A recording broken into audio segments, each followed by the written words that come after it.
முதலாவது பிறந்த அம்மை காளியம்மை பார்த்தாய். என்னம்மா சொல்லுகின்றார்? உடன் பிறந்த தங்கைகளை பார்த்தாய்.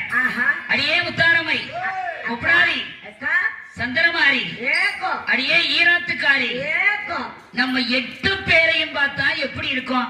நம்ம 8 பேரையும் பார்த்தா நான் தான் நேத்தே சொன்னல, ஊரு ஊரா போய் நம்மள கேட்கலடியே, ஆத்தா கேட்கிறா 8 பேர் அக்கா தங்கச்சிட்ட.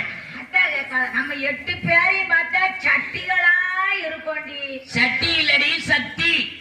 சக்தி சொரூபம், சக்தி சொரூபமா இருக்கும். ஆமா ஆமா அடியே, நம்ம பார்த்தா அழகான பொம்பளை பிள்ளைகளா இருக்கும். ஆமா, நம்மை பெற்றெடுத்த தாய் தந்தையை பார்த்தா என்ன எப்படி இருக்காங்க? எப்படி இருக்காங்க? பாம்பா இருக்காங்க. அப்படி பம்பா இருக்காங்க, பம்பா இருக்காங்க. பம்பு இல்லடி, பாம்பு. பாம்பா? ஆமா. பானா கிட்ட காலை போட விட்டுட்டேன். எந்த கால? தொணக்காலு. அது பாம்பு பம்பா மாறி போச்சு. அடியே, அதாவது அந்த காலத்துல பழமொழி என்ன? என்ன பழமொழி?